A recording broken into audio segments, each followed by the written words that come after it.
Well, thank you for asking, Jenna. And the three players you're seeing here in Russ, Tatum, and Ja, they're not included. Not because they don't have a ton to gain, but I only included guys who are on teams that have a realistic shot, at least a semi-realistic shot of winning the title. That way we could pare it down. Number 10, LeBron James. Why is he so low on the list? Well, when you're already at the top of Everest, when you're already the GOAT, what more is there to gain? I guess you could jump or something, but he's already there, so not much to gain. Number 9, KD. KD does have a decent amount to gain because it validates his decision to go to Brooklyn. And he would become just the 4th guy ever, potentially, to win Finals MVP for 2 different franchises. However, because he didn't play so much this year, and the story this year really was more Harden than Durant, it really would depend on how the finals look if KD is going to get the full validation, but obviously still a ton to gain. Number 8 on the list, Kawhi. You guys remember those 6 months when folks tried to convince you he was the best player alive and how laughable that was? Well, if 2 months from now he's holding the trophy, it would not be laughable. He would be able to join LeBron as the only guy to win Finals MVP for 3 franchises, and it would obviously totally validate his decision to go to the LA Clippers and make the Clippers and Lakers a real rivalry for the first time ever. Number 7, Joel Embiid. It would essentially finish a near perfect season, aside from the injury. And it would show you he fully realized the potential we saw from him in flashes at the University of Kansas. And the only question mark with him was always about health. But if he carries this team all the way to the finals, he might become the face of the league. In fact, everyone left on the list could become the face of the league. Number 6, Nikola Jokic. Only 10 guys ever have won regular season MVP and finals MVP in the same season.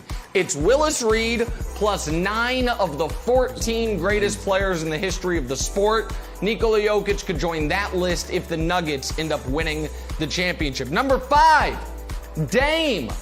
You know, I've been working on this project of the 50 best players of the last 50 years for about 18 months. And when I whittled it down, I'm like, my goodness, Dame, not on the list. If he were to win the title, not only does he skyrocket up these all-time lists, it validates his I will stay here and build it around me approach while everyone else is moving around and trying to bring guys with them. And now your guys with the most to gain far and away. Number 4, Chris Paul. If the Suns win the title, the greatest point guards of all time list goes as follows: Magic, Oscar, Steph, Chris Paul. It will be the ultimate capstone to a career where the only question mark has been, can he hold up for an entire playoff run and get it done? He's never been in the finals. And revisionist history, we will probably give him half a championship for 2018 when it looked like they were going to beat the Warriors until he got hurt. Now your top 3 guys. Number 3, Brandon, James Harden. James Harden has done everything you can do in this league, except for this. He's got 3 scoring titles, he's got an assist title, he's got 1 MVP, he's got 3 second-place MVP finishes, he's got a 6th Man of the Year award. If they win the championship and he is great, you start talking about him as not only a top 20 all-time player, you start wondering how high up he can climb, because the only thing holding him away from that is postseason success. And then the guys with the most to gain, the 2 guys. Number 2 is Luka Doncic. It would be the greatest start to an NBA career for any player other than Kareem Abdul-Jabbar. He would be... LeBron at 22 got his team to the finals. If Luka at 22 gets his team to a championship without another legit, forget superstar, all-star around him, that is how you start a career that could end up as the greatest player ever. And then number 1, the guy with the most to gain, Giannis.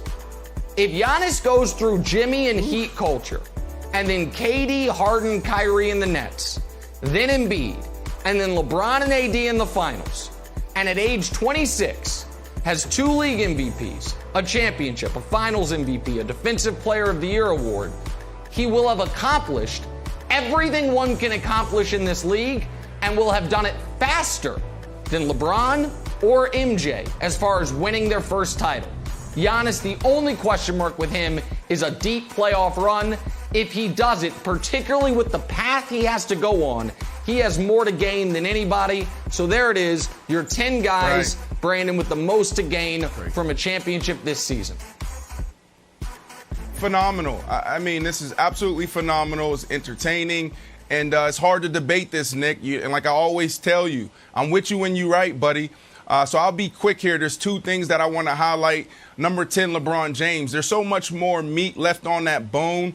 When you talk about, what's out there for him to gain, it's the GOAT. I know you have him as the GOAT right now. But it is, it isn't even a debate, a conversation. If he wins one more, if he gets to 5, I mean, he is the GOAT when you look at longevity and you look at how he's impacted this game on the court and off the court. It really puts him right there in that discussion. And then the third guy on your list, James Harden. To me, he's the biggest innovator in basketball the last 15, 20 years. You know, when you think about the crossover, you think about Allen Iverson. When you think about the fadeaway, you think about who? You think about MJ. So for him, this little, whatever this thing they call the shuffle shot. Step back. I mean, it's ridiculous. Yeah. It's not even a step back. I don't even know what you call that. It's, years ago, we were like, is that a travel? Remember when he first introduced it to the league? Everybody like, is that a travel? So for me, for a guy like this, who's been the biggest innovator in the sport the last 10 to 15 or 15, 20 years without a championship, he has a lot to gain. So phenomenal job laying this out. And, well done, buddy. With you when you're right. Well, I think I think for Harden and CP3 and Giannis, it changes the narrative on them more than anything else. Those are the guys like Luka is basically on a free roll right now because he's so young. But the question marks about Giannis, Harden, and to a lesser extent CP3 is playoff performances, Wilds. So a championship. Go ahead, Brandon. But what you said about Luka is so true, man. If you watch this guy and you look in his eyes, like he is on a mission. This dude, if he wins a championship, which I don't think he'll win a championship this year, it's not even. He's the face of the franchise now. Like face of the NBA 100%. Right now. So, he has a lot to gain. This dude is just phenomenal, and he's on a mission, and he's on a tear right now.